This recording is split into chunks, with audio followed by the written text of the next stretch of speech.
O, Apo, bakit ka na pa rito? May natakbo kasi ako dito.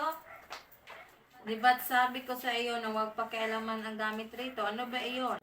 Ito po. Gusto mo bang malaman ang tungkol dito? Pakinggan mo ang aking kwento.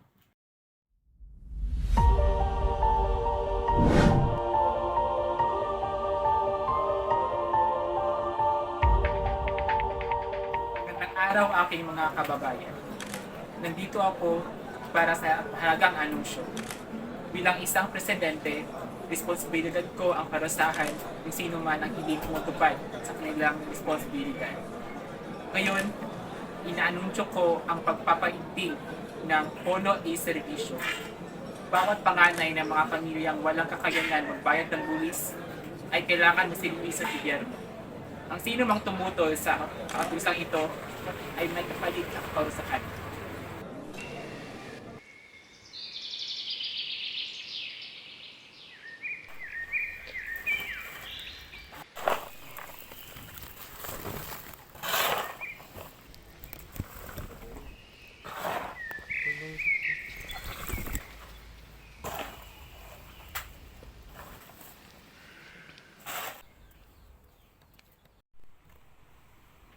Nay, tulungan na po kita dyan.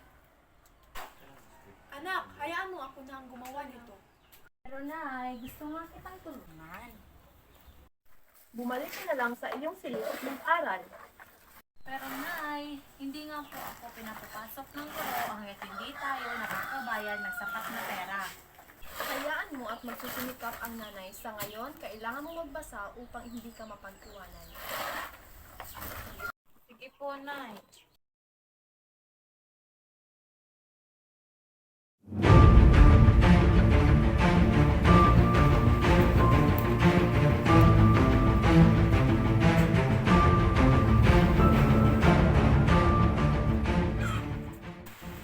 Anong ginagawa mo dito, Ginoo? Saan ang iyong anak? Bakit po? May bagong motor sa presidente, ang pulong i-servisyo. Hindi ko mawari kung ano iyan. Kailangan magtrabaho na yung pangaray na anak sa gobyerno bilang pagsisilbi ng buwis. Nay! Nay! Dito! Wag ka na! Anak! Wag! Dito! Paalam para sa iyong anak! Paalam para sa iyong anak!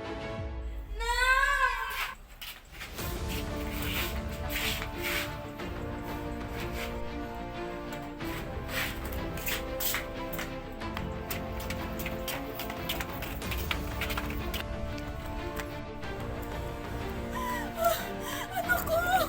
Anak ko! Anak ko!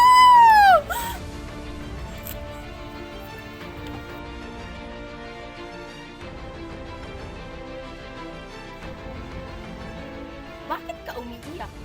Kinuha na ba ng sundalong Espanyol ang iyong anak? Hawawang niyo na lang. Walang pang gusto sa nag-iisang anak.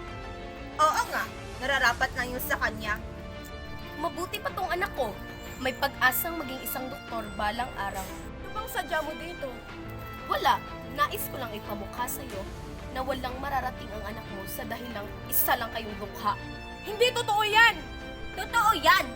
Alam mo naman na ang pwede lang makapag-aral ay ang mga may dugong maharlika at mayayaman tulad namin.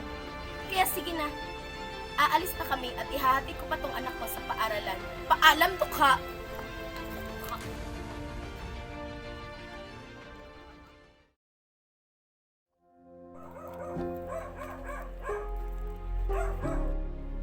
Hindi makatao ang ginagawa ng mga Espanyol. Ang buwis namin ay serbisyo, dugo, at pawis. Ang mayayaman lamang ang may karapatang guminhawa ang buhay, habang kaming may hirap ay nananatili sa aming kinatatayuan. Hindi ito maaari. Kamatayan o kabuhayan!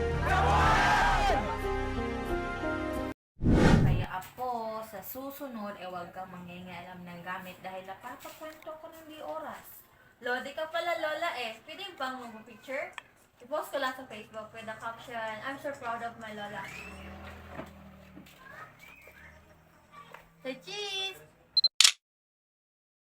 sila. Baka hinintay na ko nilang mami.